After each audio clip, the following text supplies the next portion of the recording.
The word dominant has always belonged to players like Shaq. Pure brute force with no sense of logic as to who he is or how he does it.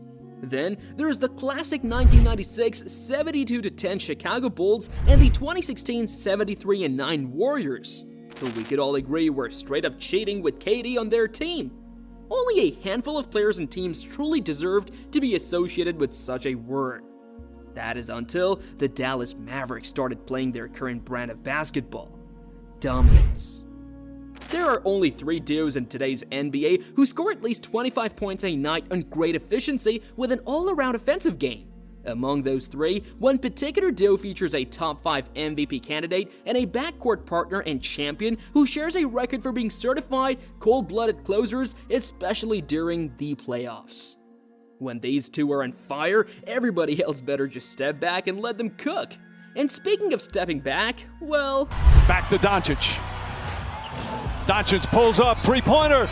Bang! Bang! It's good! Doncic wins the game at the buzzer! Luka Doncic. Starting just a name for a sentence makes 0 sense, but such is Luka's style of play. None of it makes sense to try and break his game down a bit. Luka almost always begins the game by setting his teammates up with a quick lob or backdoor pass off pick and roll action, or a sharp sling pass to the shooter at the far corner of a simple pin down action. See what we just did there? That's like the best way I could try to describe on the spot Luka's style of play. Don't feel bad if you still don't get it. That's exactly how Luka's defenders feel on a nightly basis. It's always about the change of pace, or rather, it's all about Luka playing at his own pace. A statement you've already heard for the longest time. It's become such a stubborn cliche that you would expect other teams and players to have him all figured out by now.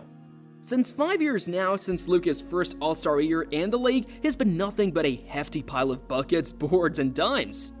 28.8, 9.4, and 8.8 in 2019. 27.7, 8, and 8.6 in 2020, 28.4, 9.1, and 8.7 in 2021, and 32.4, 8.6, and 8 in 2022. And for this season, he's averaging a career-best 34.2 PPG, 9.5 APG, and 3.9 threes on 8.8 rebounds, 1.4 steals, and an absurd 62% TS. Also a career best. I would say force him to his uncomfortable spots, but it's him putting people in uncomfortable situations. You can never rush Luka, and only Luka can slow himself down. You go at a certain speed in your workouts, but the full speed to the decel, how much are you practicing that? When did you develop that? I didn't practice that. I just call it the slow step, Maybe it's the IQ, I don't know. But I never really practiced that one. Getting posterized to pieces or getting crossed up to oblivion can get humiliating to the point of no return. There's Vince Carter's momentous dunk of death on French center Frédéric Weiss way back at the 2000 Olympic Games.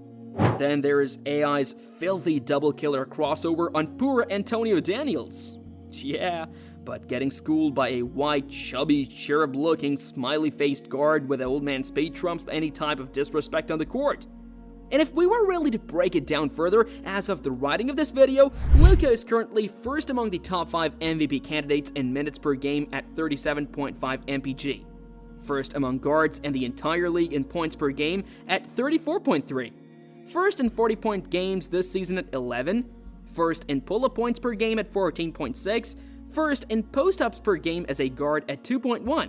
First in isolation points per game at 7.9. First in points per game as the pick-and-roll ball handler at 12.2.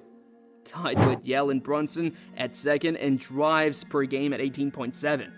Tied with Jalen Brunson and Darius Garland at fourth in passes per game of drives at 6.8.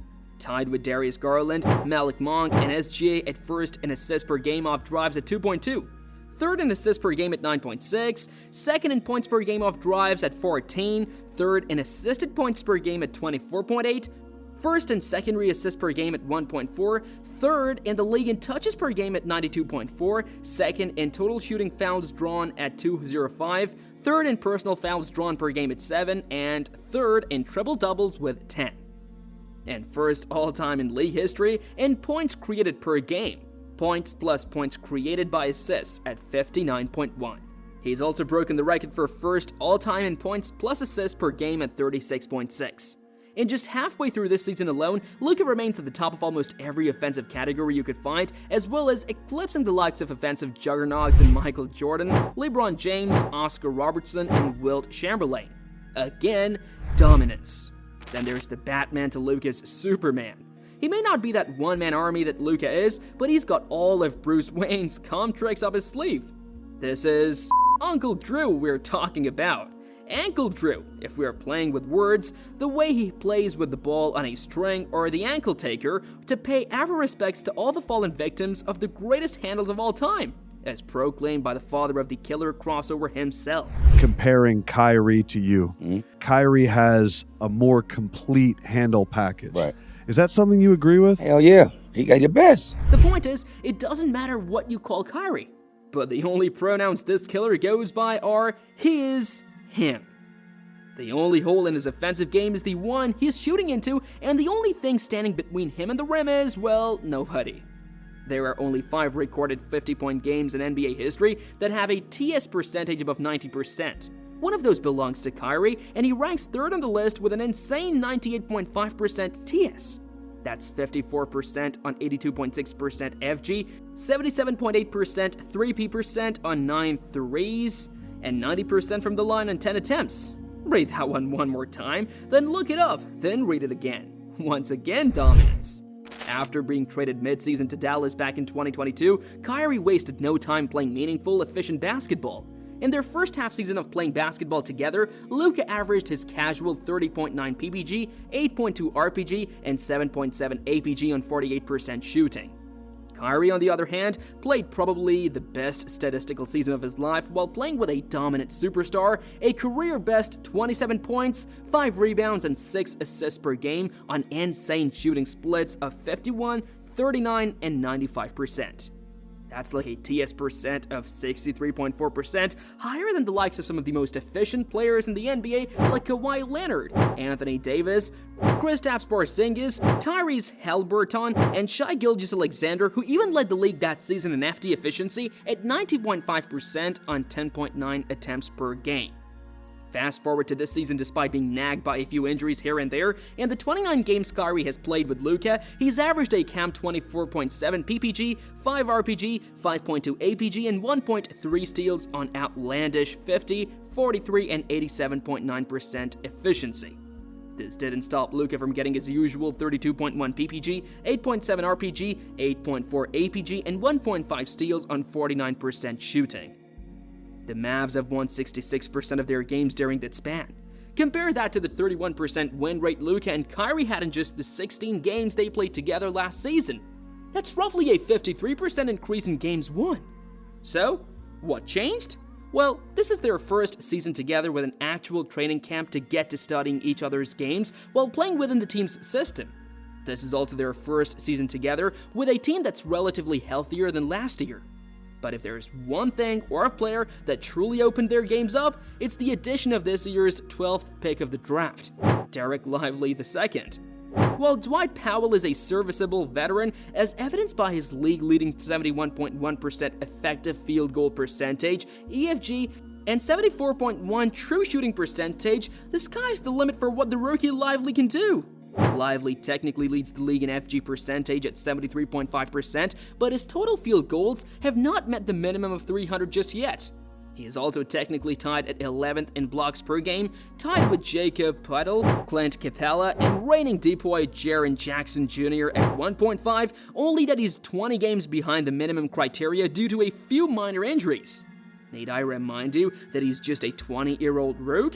Scary hours. It's gonna be scary hours. It's gonna be scary hours. And now, they've added premier defenders Daniel Gafford and PJ Washington to the equation. PJ is a 6'7" versatile big who can guard both bigs and guards while spacing out the floor, forcing teams to either go smaller or force bigger players to close out on him on the perimeter. Then there is Dan Gafford, the only 6'10" player in the league who's blocked more than 100 shots this season, ranking 7th in the league at 2.1 BPG.